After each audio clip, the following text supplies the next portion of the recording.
Guys भाई अर्जुन कुमार में आपका स्वागत है। टुडे अपना टॉपिक है रेस्पिरेटरी सिस्टम, श्वसन तंत्र। अपना जो शरीर है बहुत सारी कोशिकाओं का बना है और कोशिकाओं को अपने कार्य को संपादन करने के लिए ऊर्जा की आवश्यकता होती है। तो ऊर्जा उत्पादन के लिए कोशिकाएं पोषक पदार्थ है उनका ऑक्सीकरण करती है और ऑक्सीकरण के थ्रू अपने को ऊर्जा यानी एटीपी प्राप्त होती है। उसके साथ ही हानिकारक गैस CO2 उत्पन्न होती है जिसका निष्कासन शरीर के अंगों द्वारा किया जाता है। इस क्रिया में वायुमंडलीय ऑक्सीजन का शरीर में प्रवेश करना और हानिकारक गैस CO2 का बाहर निकालना ये अपने रक्त के माध्यम से होता है। रक्त द्वारा जो ऑक्सीजन है उसको पूरे शरीर के अंगों ऊतकों तक ले जाया जाता है तथा साथ ही उन्हीं अंगों ऊतकों से हानिकारक गैस को CO2 को लेकर शरीर से बाहर निकाला जाता है।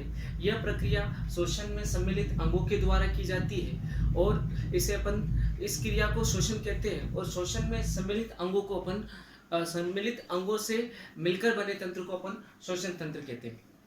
आज अपन पढ़ रहे हैं मानव श्वसन तंत्र। मानव श्वसन तंत्र 3 भागों से मिलकर बना है: ऊपरी श्वसन तंत्र, निचला श्वसन तंत्र और श्वसन मांसपेशियां। ऊपरी श्वसन तंत्र में नासिका, मुख और ग्रसनी और स्वर यंत्र लेरिक्स आता है। ऐसे ही निचले श्वसन तंत्र में श्वास नली, श्वसनिका और फेफड़े आते हैं और श्वसन मांसपेशियों के रूप में मध्यपट यानी डायफ्राम पाया जाता है।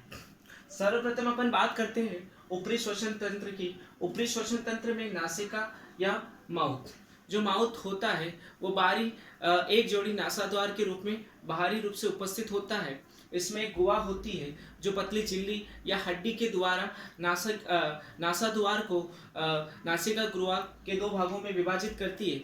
इन्हीं नासिका गुहा में यहाँ पर बहुत सारे पक्षांग हो गए, हेयर हो गए और श्लेष्मा पाया जाता है। जो बाहर से जो फफूंद है, परागकण है, धूल के कण है, उनको फेफड़ों में प्रवेश नहीं होने देती, यानी वो उसको फिल्टर करके या जो भी अपन वायु के द्वारा जो ऑक्सीजन ले रहे हैं उसको शुद्ध कर फेफड़ों तक पहुंचाती है। दूसरा जो अपना तंत्र है दूसरा जो अंग है वो है मुख, माउथ द्वितीयक श्वसन के रूप में काम करता है, पर जो मुख से द्वारा ली गई श्वास मुख रश्मि में जाकर आगे जाकर फिर फेफड़ों में जाती है और मुख रश्मि में जो अपन वायु ले रहे हैं वो पूर्णतः शुद्ध नहीं होती क्योंकि इसमें किसी प्रकार का कोई श्लेष्मा, पक्षांग व हेयर उपस्थित नहीं होते। तीसरा जो है वो है ग्रसनी। ग्रसनी जो होता है एक प्रकार का स्विच है जो आहार नाल के ऊपरी भाग पर श्वास नाल और इन दोनों के मध्य में स्थित होता है, जो एक स्विच की भांति कार्य करता है, जो वायु को आहार नाल यानी भोजन नाल में प्रवेश होने से रोकता है। और इसमें एक पल्ला होता है या घाटीनुमा जिसे अपन एपिग्लोटिस कहते हैं। नेक्स्ट जो है स्वर यंत्र और लेरिक्स। फेरिक्स के नीचे पाया जाने वाला भाग है, ये वाला भाग लेरिक्स है, जो 9 प्रकार की उपास्थियों से मिलकर बना होता है। इस तरह का इन्हें वोकल कार्ड भी बोलते हैं, जो कंपन के द्वारा वॉइस या स्वर उत्पन्न करने का काम करते हैं। अब अगला जो है वो है निचला श्वसन तंत्र। और निचले श्वसन तंत्र में श्वास नली पढ़ते हैं अपन।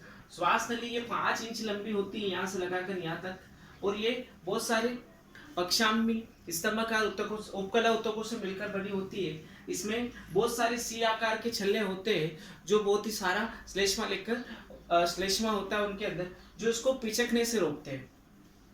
आगे जाकर ये श्वास नली वक्ष गुहा में जाकर 2 भागों में विभाजित हो जाती है जिसे अपन श्वसनिका कहते हैं। श्वसनिका जो होती है वो वक्ष गुहा में जाकर 2 भागों में विभाजित हो जाती है, जो अलग अलग फेफड़ों में जाती है। श्वसनिका आगे जाकर फिर प्राथमिक श्वसनिका फिर द्वितीयक श्वसनिका और द्वितीयक श्वसनिका फिर तृतीयक श्वसनिका बनाने का काम करती है। और श्वसनिका आगे जाकर वायु कुपिकाओं में विभाजित हो जाती है। नेक्स्ट है फेफड़े। फेफड़े जो होते हैं वो हल्के गुलाबी रंग के और लचीले होते हैं, इसमें बहुत सारी धमनिकाएं, शिराएं, रक्त तंतु और बहुत सारे वायु कुपिकाओं का एक महीन जाल होता है। फेफड़े जो बाया फेफड़ा होता है वो दाएं फेफड़े से बड़ा होता है। इसमें 2 कपाट होते हैं और इसमें 3 कपाट होते हैं। पुरुषों में फेफड़े स्त्रियों की तुलना में बड़े होते हैं और फेफड़ों के ऊपर एक गुहा पाई जाती है जिसे प्लूरल गुहा कहते हैं, जो बाहरी आघातों से इन फेफड़ों की सुरक्षा करती है। नेक्स्ट है सोशल मांसपेशियों के रूप में मध्यपट पाया जाता है। मध्यपट एक पेशीनुमा झिल्ली होती है जो नेगेटिव ग्रेडियंट या अपन कहें ऋणात्मक दाब के थ्रू ये जो अपने अंदर जो वायु आ रही है उसको संतुलित करने का काम करता है और श्वसन क्रिया में मदद करता है। मेरे चैनल को प्लीज लाइक करें, सब्सक्राइब करें। Thank you.